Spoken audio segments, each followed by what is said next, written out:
Hi, and welcome to Tea Talks, where we come and we talk about tea and all the other wonderful things that are going on in 2025. I can't believe it's the new year, and I can't believe it's been 5 years since COVID. I had that realization yesterday, and I also love that we talk about life before and after COVID, because that was pretty crazy. But anyways, today I'm drinking a Harney & Sons Earl Grey tea, which is black tea, well, a blend of black tea, oolong, white tea, and bergamot.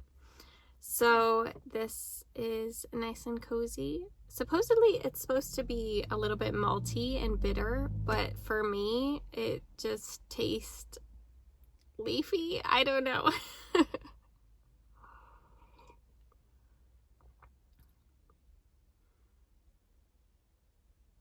Yeah, I don't know how to describe this one, but I love Earl Grey tea, and especially in a London fog latte, which I'm hoping to experiment with next week. I usually go out and get my London fog lattes from local coffee shops in town or tea shops, but usually it's coffee because my husband is a big coffee person.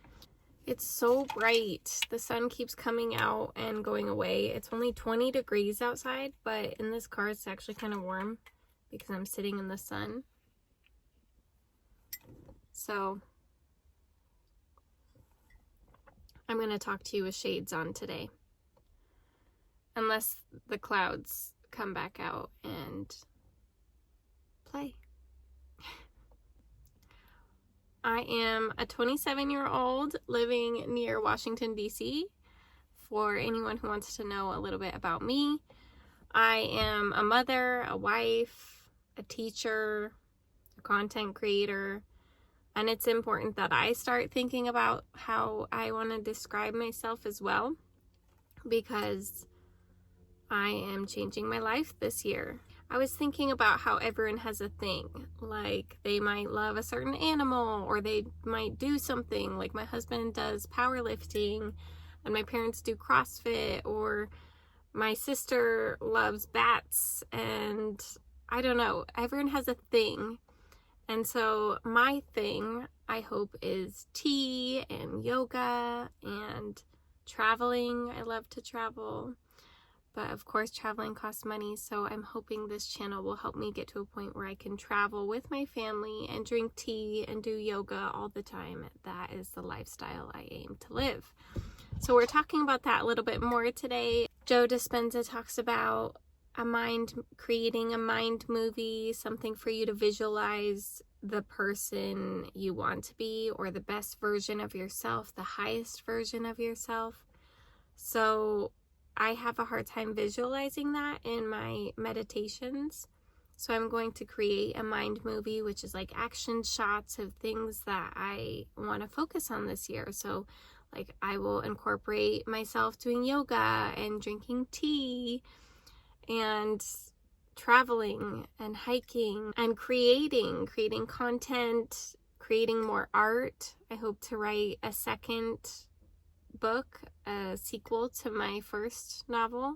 I hope to start building a high quality environment for me to come home to. So that's everything from what's in my closet and what's in my pantry and what's in my fridge.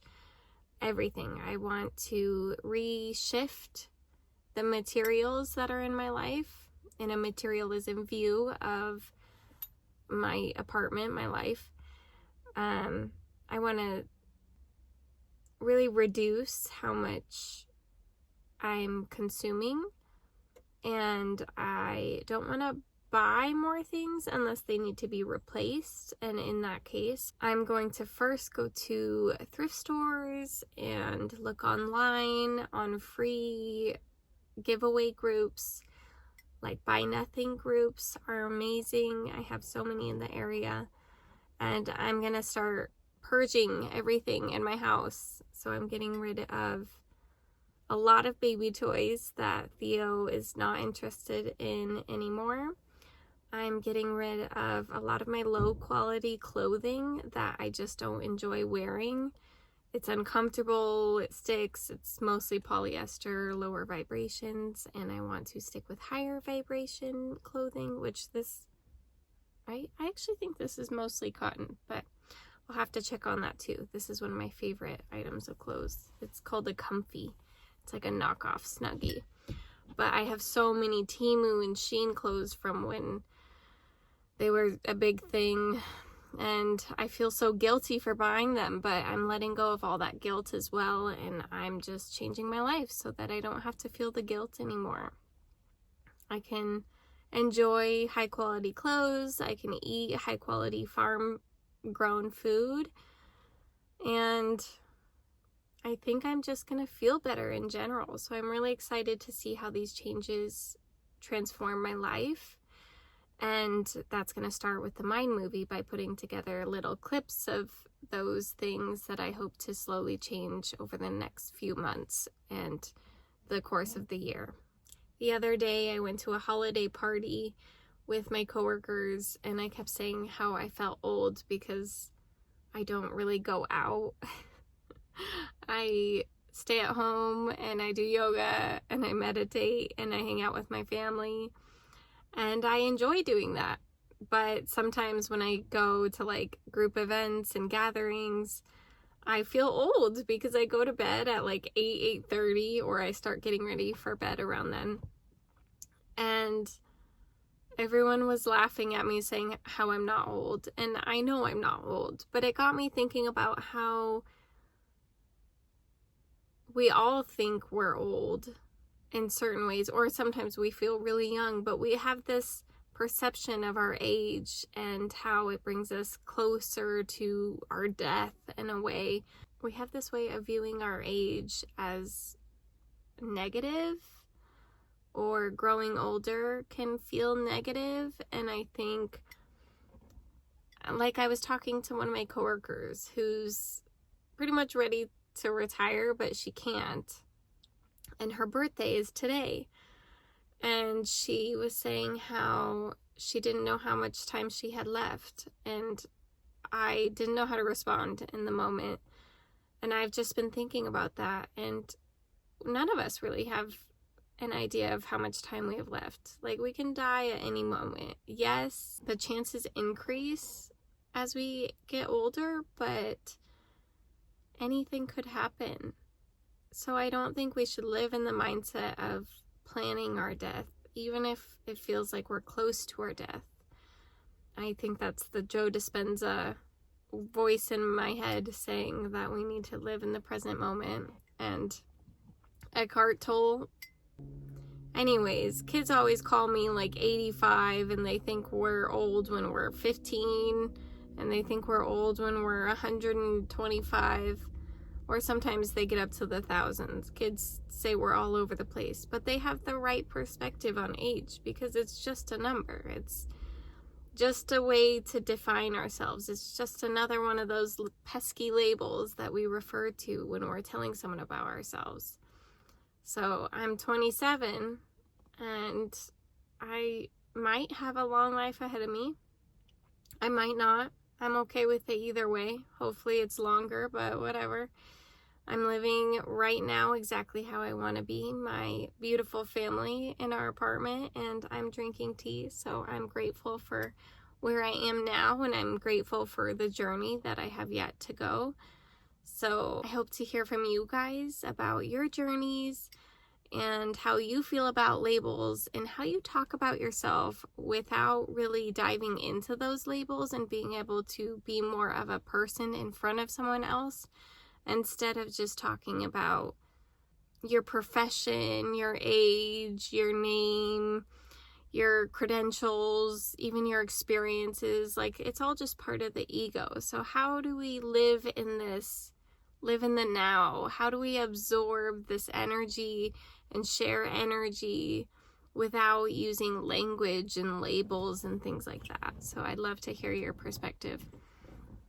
Oh my gosh, you guys, don't get me wrong, I'm grateful for my apartment, But there are some things that you just can't unsee, and one of those I've talked about in past videos is that we have a cockroach problem at our apartment, and we've done everything that we can do. We're super clean, we have bug spray, but I'm very homeopathic, naturopath type person, and I'm trying to lean more into that side of me, so we don't really use too much, like, I guess, I don't know, stronger sprays.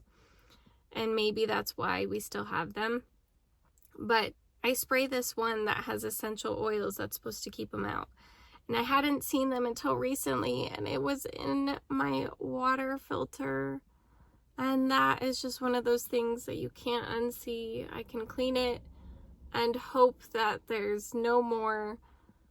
But yeah. I'm grateful for my apartment, grateful for my water filter. I don't know how to be grateful for cockroaches. They're driving me nuts. Someone recommended, I think it's boric acid, and or it's the powder, the white powder. We have that as well. And I swear we've tried everything, but I am all ears if you have more tips for me. We've done like the hot water and soap down the drains, closing drains. I'm kind of thinking we're just going to have to find a new apartment this summer, but we'll see what happens, because hopefully my book sells and we can afford to live closer to DC itself, where my husband works, and get out of this area that's nice, but it doesn't really suit our needs. There's not very many trails or anything nearby, so I find that I have to drive to go running or to go on walks, and overall, I think that just gives me something to look forward to for this summer, is another apartment search, which can actually be fun sometimes. So once I create my mind movie, I'll post it here on this YouTube channel. I'd love to see yours. Please let me know if you have a mind movie on your channel or anywhere social media. I'd love to check it out and get some inspiration. Let me know if you need help, and I'll try to help you in any way that I can. And I hope you all have a wonderful 2025. Cheers. Have some tea. Enjoy. Be grateful. And let's shine our light a little bit brighter this year.